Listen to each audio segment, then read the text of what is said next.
Bhagavate Vasudevaya.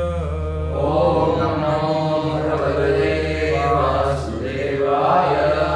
Om Namo Bhagavate Vasudevaya.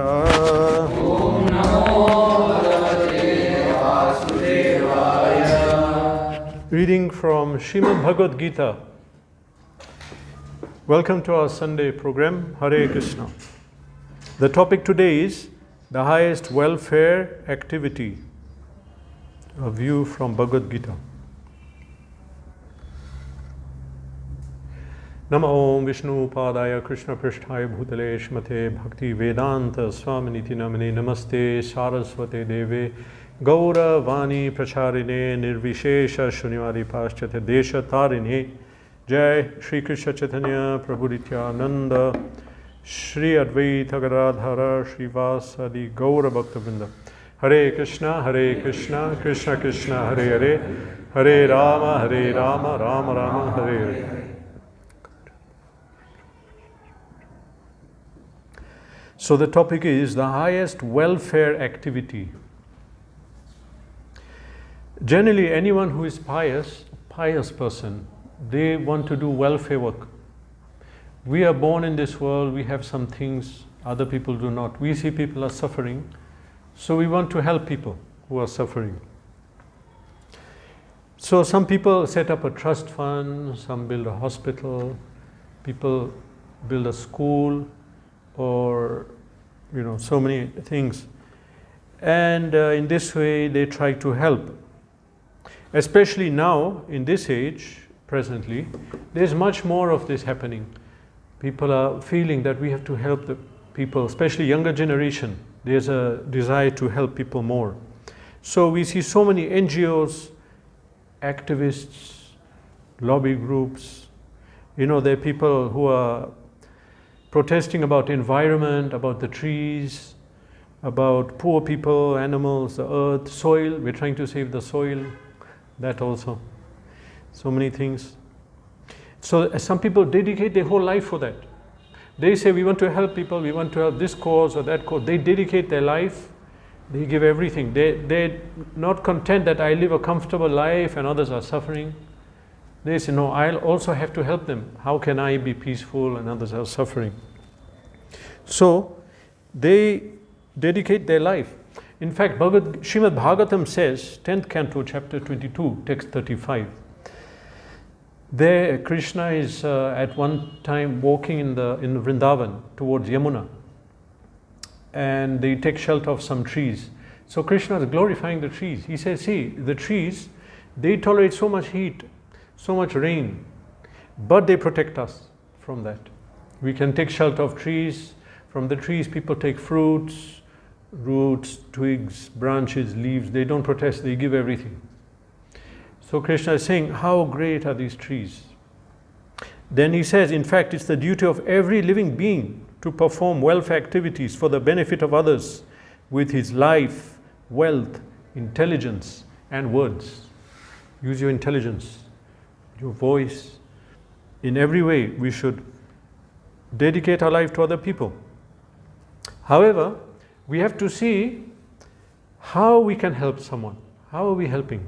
We have to see that, because to us we are doing what we think is help, but it may not be help. There's an example that Srila Prabhupada gave once, that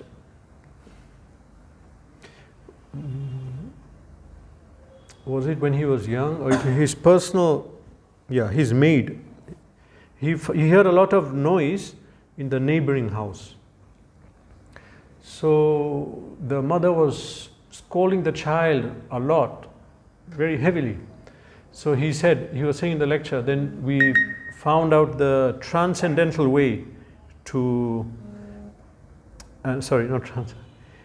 he said that I used the neighborhood network system. Tell our maid to speak to that maid to find out what is the system, what is going on.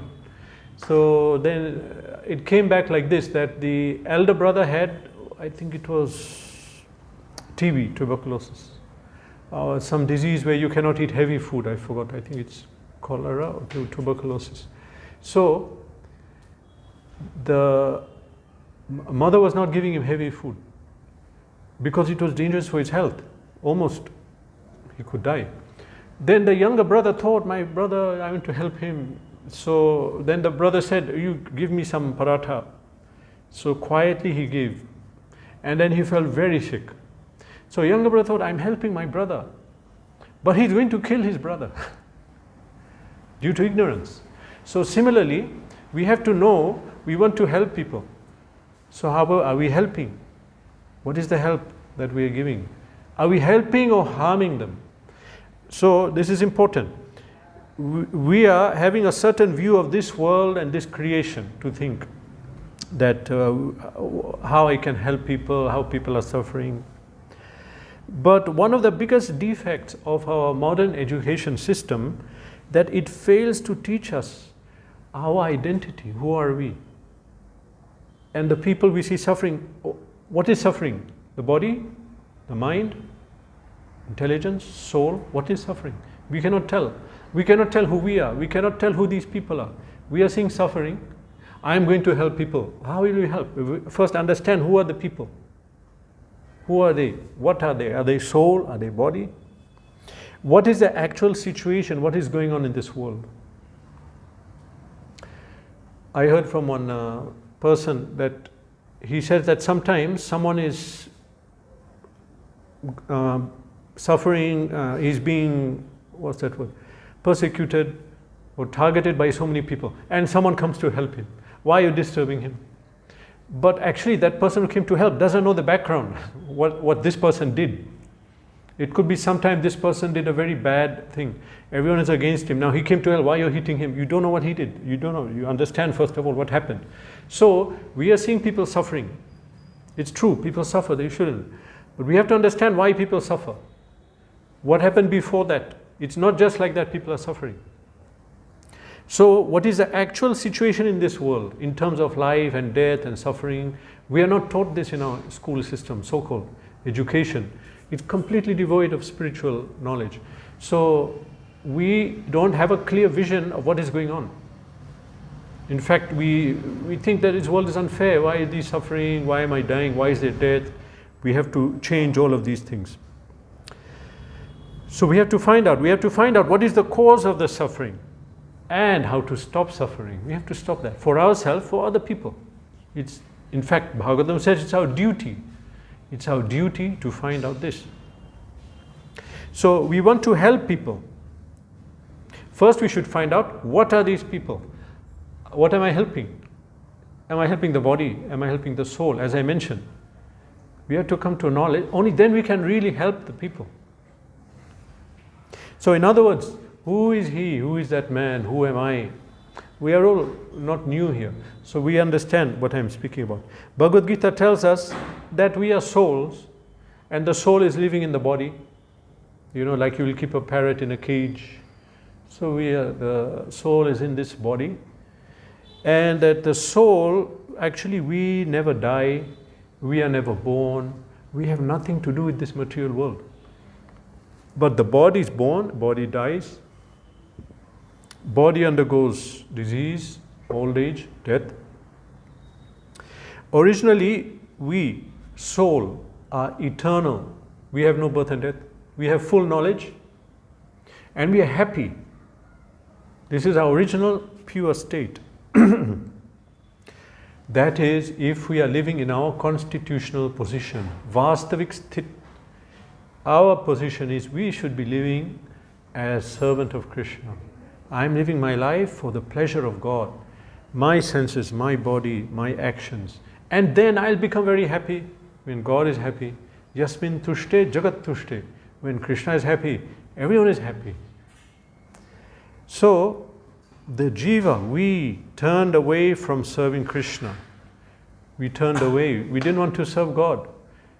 So, then, since we have to be a servant, that is our position, we became a servant of Maya. Krishna said, you don't want to serve me, but you must serve. So you serve my Maya Shakti. Now we are serving the Maya Shakti. And we are given a material body to live in the Maya Shakti, because Maya Shakti is Maya, material. We are a soul. So we need to be able to navigate in the material energy. Just like if I go underwater, I have to have a suit or something that will, or if I go in space, I have to adjust my body. So similarly, we are in this material world, so we take a body to be suited here. If we are born in Mars, we'll have a body suitable for that. So material energy gives us the body. This body makes us suffer. Actually soul cannot suffer, because soul has nothing to do with this material world. Soul is not under Maya. But it has been covered to think, now I'm not the soul, I am this body. I am Gujarati, I am Telugu, I am Tamil, I am Christian, Hindu, Muslim. I am this, I am that, son, brother, I am dog. So now we are thinking like that. Now we are identifying as the body. This is suffering. When we start to identify with the body, the main suffering is birth, death, disease, old age. Bhagavad Gita says, Janma, Mrityu, Jara, Vyadi, Dukkado, Shanu, Darshana.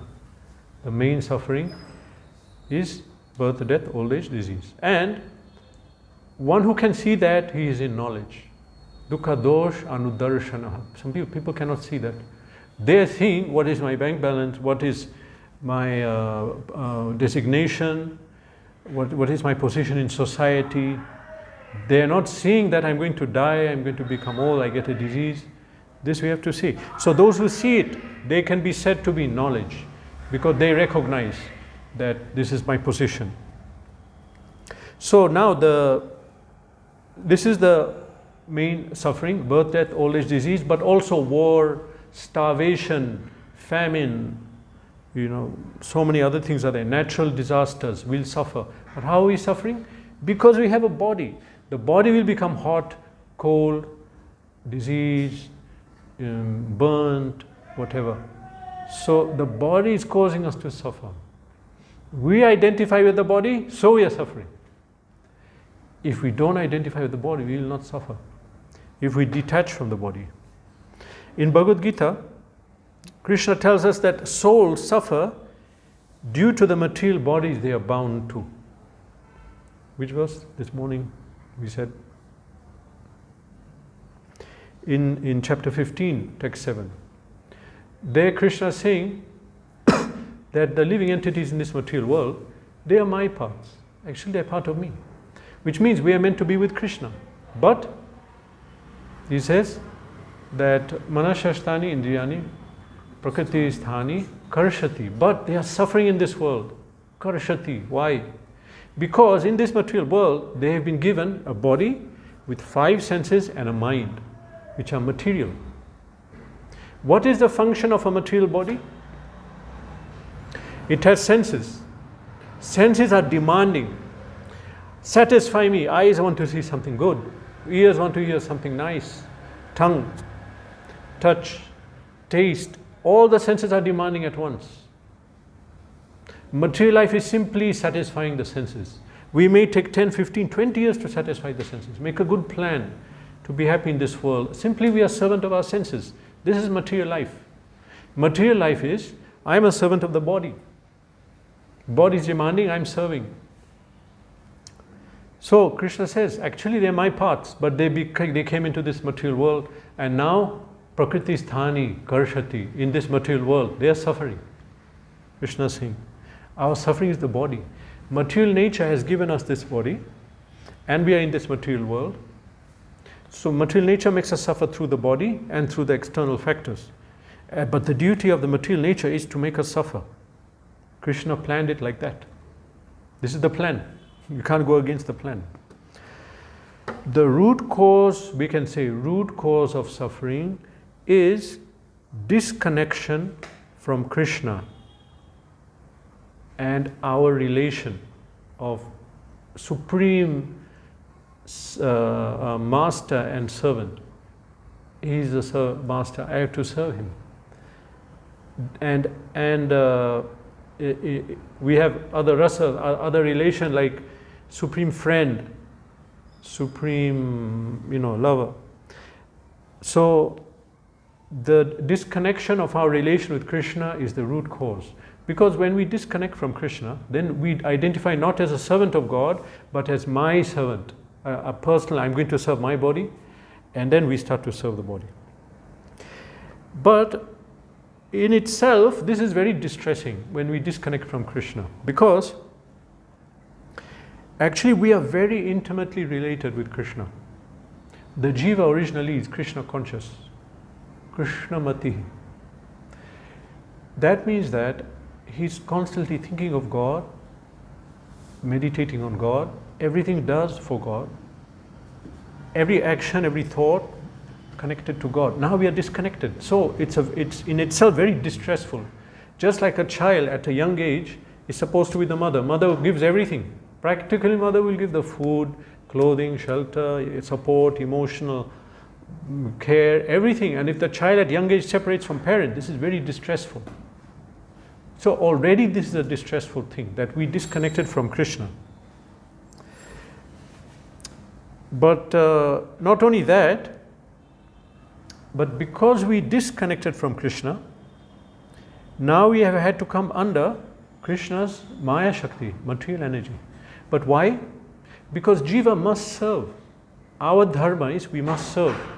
Can you notice everyone is serving something or the other, or someone?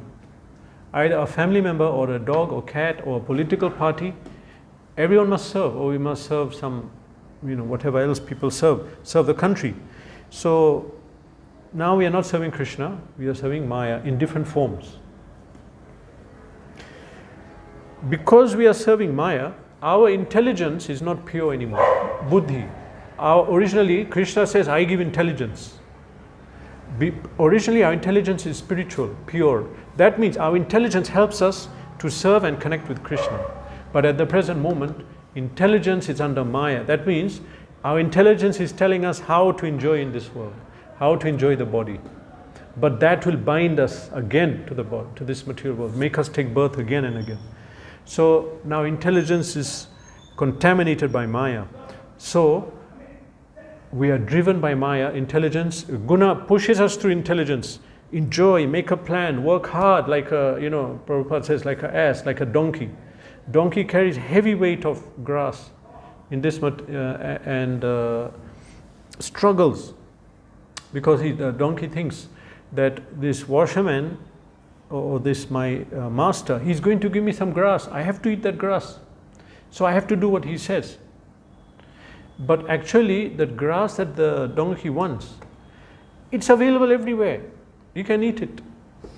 So this Maya Shakti cheats us that in this material world, karshati, we struggle very hard. We struggle for our existence. This is Maya. Maya is pushing us, impels us. And it impels us to enjoy the senses, the body, this material world. So we are pushed to enjoy it. Now when we do that, a reaction will come. Any activity I do, not for Krishna but for me, there'll be a reaction. Therefore Krishna tells Arjuna, Yajñartad karmano nyatra lokoyam karma bandhana, that you should do all the works for me, Krishna says. The karma in that sense means varnashram. Now varnashram is not there. But the fact is that whatever work you do, there'll be a fruit. When the fruit comes, it should go to Krishna. Whatever it is. Some of that result of that work.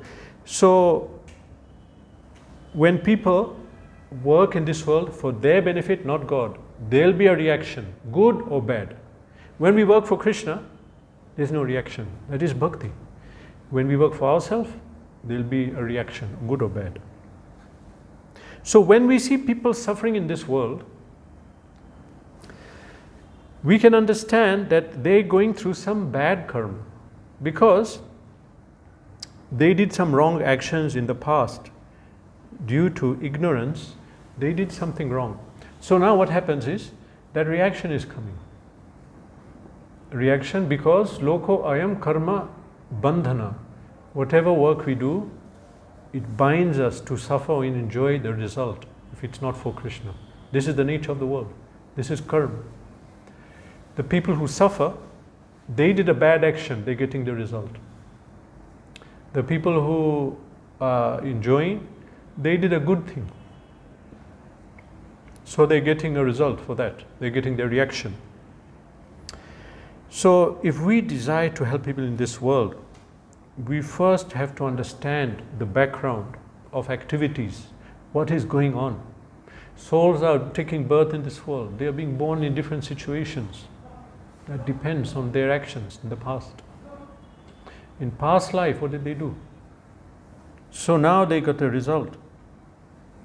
So if we understand the situation and understand the person, these are souls, not the body.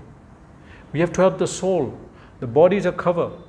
This body is a temporary cover. Don't be concerned. Be concerned about the soul. And what is his situation? How he's bound, how he's disconnected from God and in this suffering condition. Of course, first we have to come to that platform. We have to understand that our suffering will end only when we connect to Krishna again. Nothing in this material world can relieve our suffering, because it's matter and I am a soul. I need a spiritual solution to this material suffering.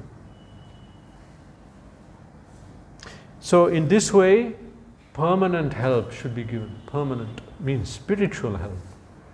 We have welfare, which is mundane welfare. Then we have spiritual welfare. Real welfare is spiritual, because it is on the eternal platform, Sat, soul platform. If a child is in a mela, mela, in England, in the West they say fairground. So many stalls, eating places, so many people. People get lost. Now then they come to their mic. They say, this child, he's lost, mother's name, father's name, they say that.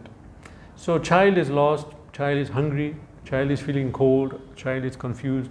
So someone meets the child, oh, you're hungry, take some food.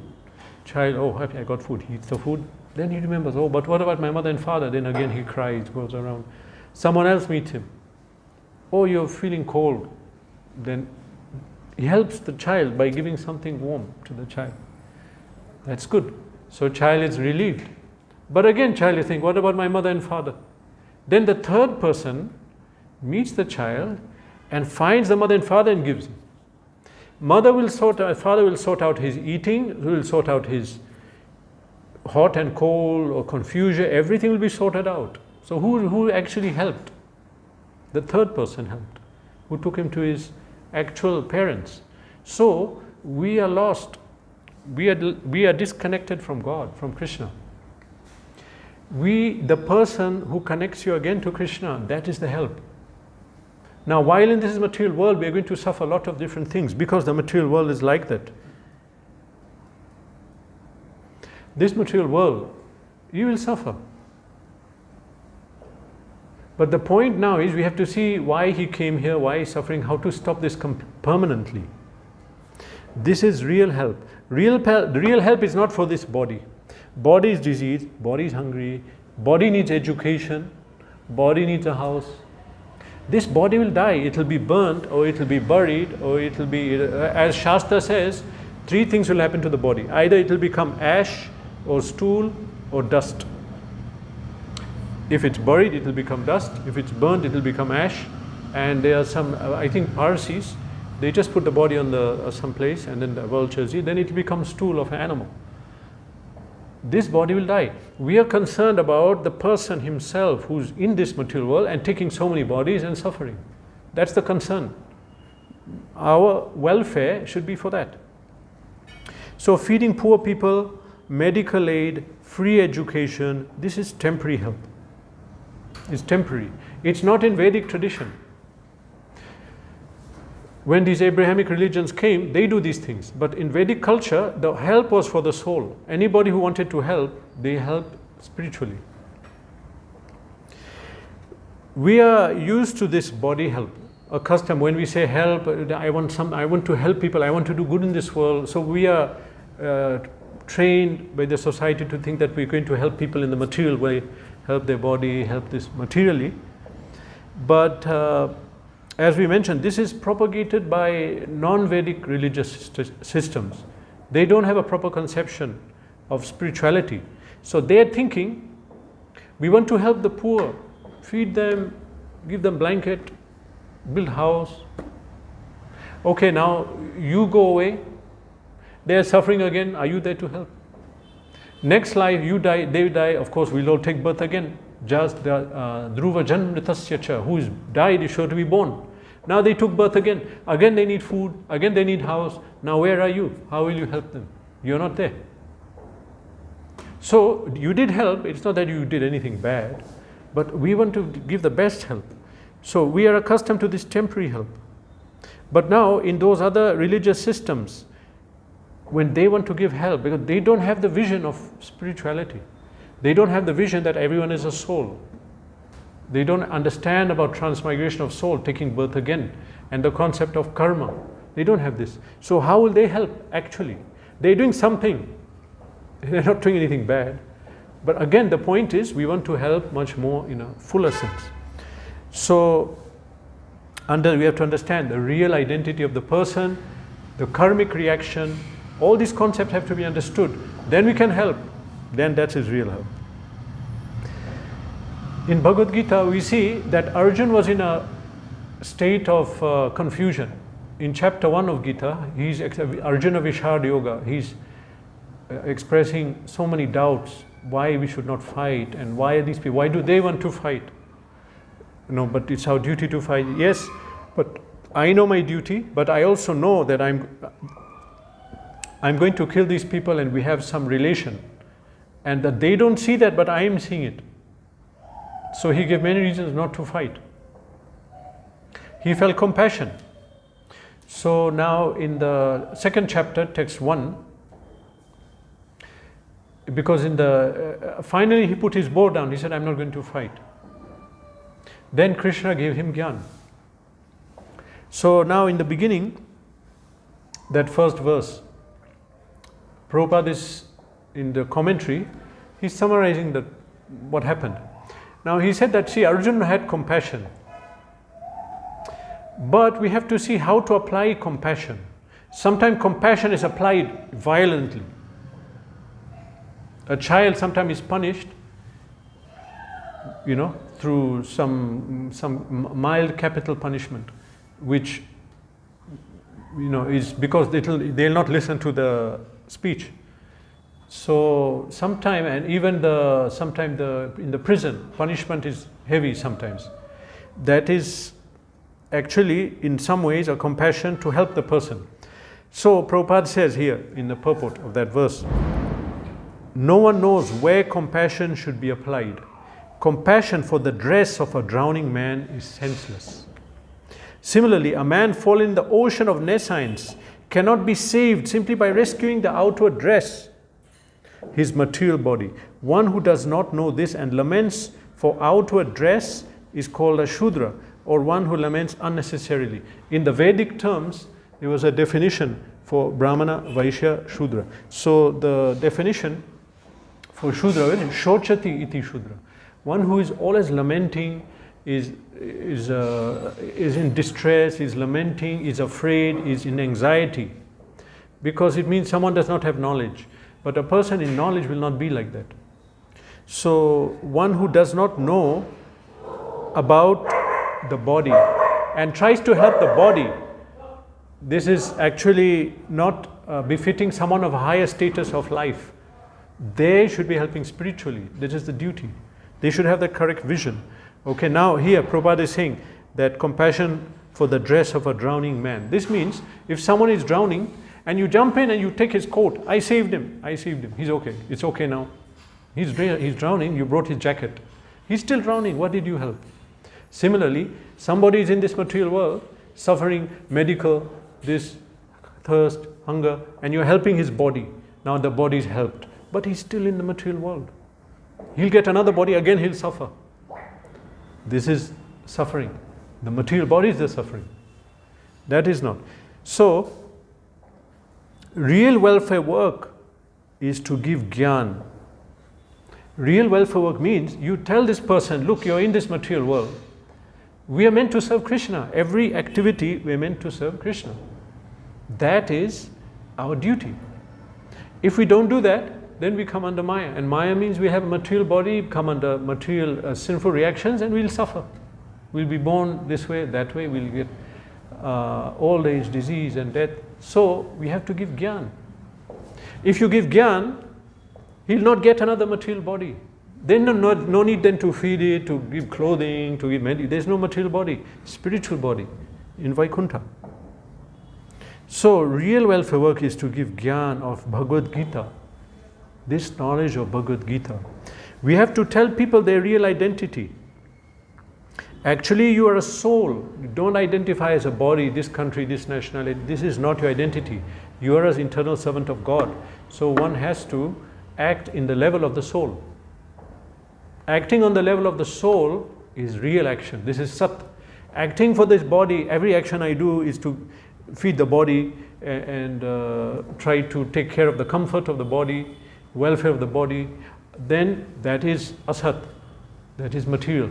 But if I'm taking care of the body, so I can serve Krishna, that is different. That is a different thing. We have to take care minimally so that I don't die, so that I can serve. So that is different. But excessive, too much care of the body, this is material. So we have to teach people that we have to come out of this material conception of life and back as in the conception that I am a servant of Krishna. My actions should be for satisfaction of Krishna. Every action. My senses are meant for satisfying Him. My wealth, body, wealth, everything. 24 hours a day. Always. But instead, if you want to help the body, if you say, no, I want to take care of the people who are suffering, this and this and that, we want to take care of that, then I'll tell you that in Kali Yuga, this will increase. Kali Yuga now is started. War, there'll be war after war, there'll be natural disaster, this rain, heat, it will all become messed up in Kali Yuga because people are sinful. They are not serving Krishna. Demigods are punishing. No rain, too much rain, heat wave, no grains, no milk. Slowly there'll be a lot of suffering. Many wars. This is Kali Yuga. Sinful people will take birth more and more. So if you think I want to help, then we'll be very busy helping that. There's no end to that. The people are sinful. You have to stop the sin. Then they'll stop suffering. So these people you are helping now, they'll take birth again with the same sinful mentality. Again they'll suffer. So anyway, the point, as you understand, that it's good if someone has a goal to help people. But we have to see the real help. Actual help is stopping the root cause of suffering. Stop the root cause. The root cause is forgetfulness of our connection to Krishna. Bhagavad Gita awakens that connection, not simply by blind faith. Step by step, Krishna is explaining, I have energies, different energies. Earth, water, fire, air, ether, these are my energies. Bhumirapana lavayu khammano buddhi revacha ahankariti ame biname prakriti rashtada. Then Krishna says, aparam itastanyam prakritim vidime param. There's another substance. That's also my energy. Jiva bhuta, souls, they are my energy. We are Krishna's energy. This is all Krishna's energy. So we are supposed to use Krishna energy to serve Krishna. Step by step, Bhagavad Gita is explaining, we belong to Krishna. We're meant to act for Krishna. If we separately try to act, then we'll come under the Maya Shakti and we'll suffer, because that's not the purpose of the creation. We are misusing our resources. Everything belongs to Krishna, use it for Krishna. Cook for Krishna, offer to Krishna. If we don't do that, that is sinful, because it belongs to Him. Everything belongs to Krishna. This is what we have to teach people. Now someone may say, oh, but the people are suffering, they need food. I'm going to call someone about Bhagavad Gita, but he didn't eat for 1 week, people are suffering. So what do we do about that? Okay, well, actually, it is the tradition. In Vedic culture, temples are meant to serve prasadam whole day, generally speaking. Now you'll say, they're not doing that now. Well, they're not doing, because also, grihasthas are meant to give 50% of their earnings to the temple. And the farmer will give the crops to the temple. So in that way, temple will offer the food and distribute prasadam. So before building the temple, you see that actually they are not having the resources. But anyway, so everyone is meant to come and eat and then sit and hear about God. But still, some people are very much suffering in a state, disease or whatever, very disturbed situation they're in. Or they're in a war situation. Now in this war situation, bombs are falling, everything. Now I want to explain him about Bhagavad Gita. That will not work.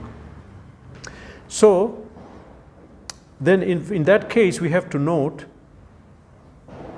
that, I'll give an analogy. Supposing there's a war. I'm a doctor. And the people are lying on the floor. I have to treat these people. They have to go and fight. So, who will I treat first? So many people are there. Who will I treat first? I will treat the people who are not so seriously hurt. Why? Because I can help them, immediately they can get up again. But I'm trying to treat someone, it's taking so long, meanwhile others are dying. They could have been saved. The system is, you save the people who are not so bad first. They'll get up, they'll go and fight. Or they'll come to health. And the ones who are very serious, they are taken somewhere else. Time is taken. So, in the same way, we want to help people, but some people, they cannot be helped in this way. It's a very serious thing. They're in very serious condition. Because I'm saying we have to help people by giving gyan, but you say, now how will you give them? Maybe I cannot give them in this life because they are suffering so much. Rather, I'll help people who can be helped, so they also get the gyan, they also give, and the people preaching increase, the preachers increase. And one day they will also get helped. Okay, but now, it's not that we are going to abandon people suffering. The duty of the government is to do this. Generally, the king, his duty is to help the people. He's supposed to help the people. And materially, he should give everything because he's collecting taxes. They're getting the respect, they're getting the money, they're supposed to make sure nobody goes hungry, no problem happens. So that's not possible for modern government system now. But they're supposed to do that. It's because we are talking about duties of the people. How we do welfare and everything. But the king's duty is to take care. It's not that we are abandoning people who are suffering. Okay, but it's the duty of everyone to elevate himself spiritually and everyone else around him. So welfare work means spiritual welfare. When we say welfare work, actually welfare work means spiritual welfare.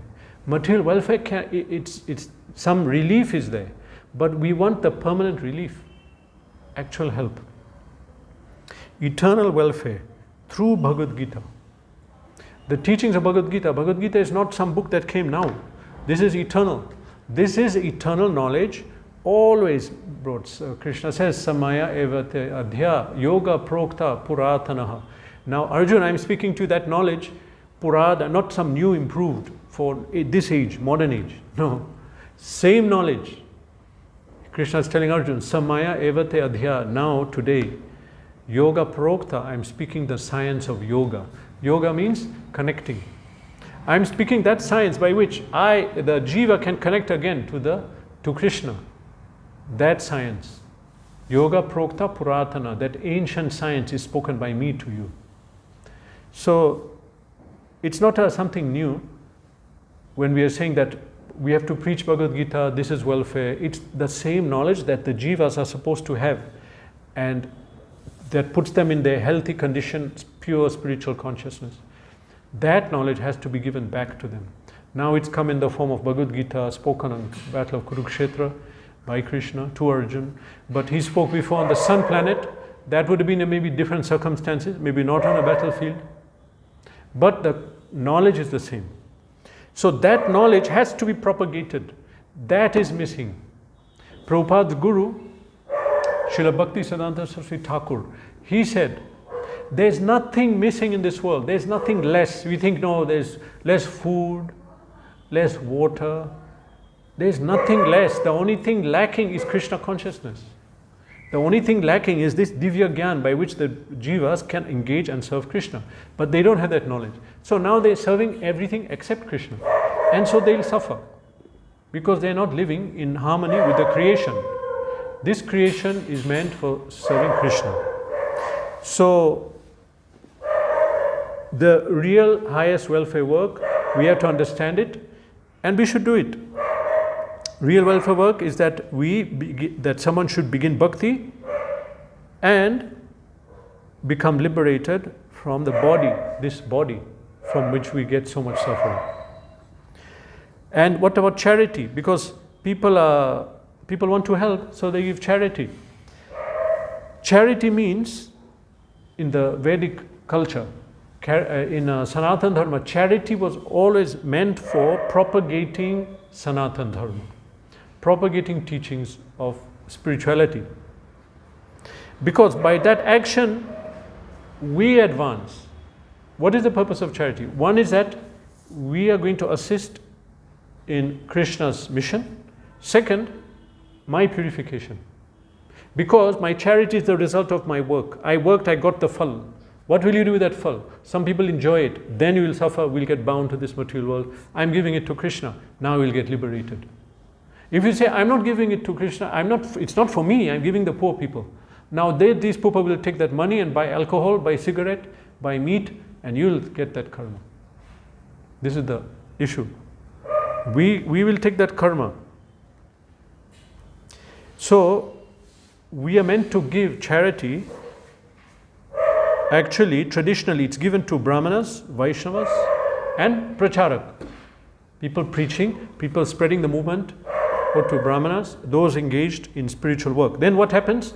Because they are doing that work, I'm not doing, I'm working in office, but I gave the money, so I'm also doing it. I got the benefit.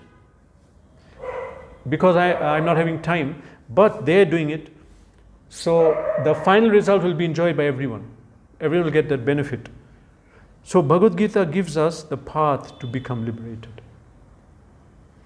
And how to give charity is given in Bhagavad Gita, chapter 18.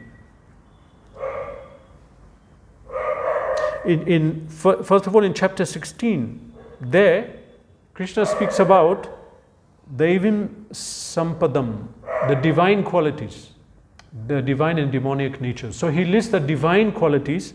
One of them is giving charity. So it takes acharyas to understand words of Bhagavan. We'll take it to mean anything, charity. But Srila Prabhupada writes in the purport, what is the meaning of charity? Prabhupada writes, charity is meant for householders, grihasthas. The householders should earn a livelihood by an honorable means and spend 50% of their income to propagate Krishna consciousness all over the world. Thus, a householder should give in charity to institutional societies that are engaged in that way. Charity should be given to the right receiver. There are different kinds of charity. Charity in Tamogun, Rajagun, and Sattvagun. Goodness, passion, and ignorance. So, charity in the mode of goodness is recommended. But charity in the mode of passion and ignorance is not recommended because it's simply a waste of money, Prabhupada writes.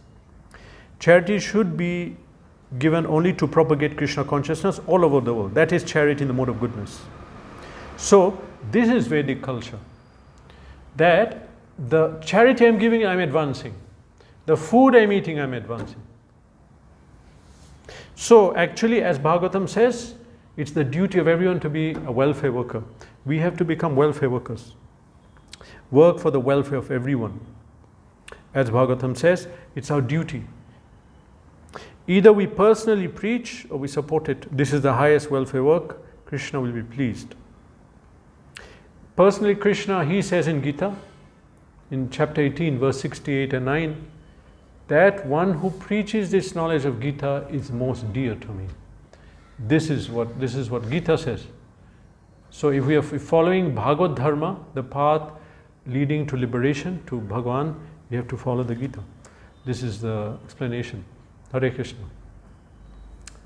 Any question on this topic of topmost welfare work based on Bhagavad Gita, which is very different from what we would have known, isn't it? Our understanding of charity, welfare work is very different.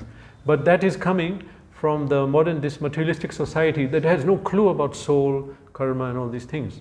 But the Vedas give it very clearly. What is the charitable nature and what is welfare work. Okay, we'll end here. Srimad Bhagavad Gita ki Jai. Hare Krishna.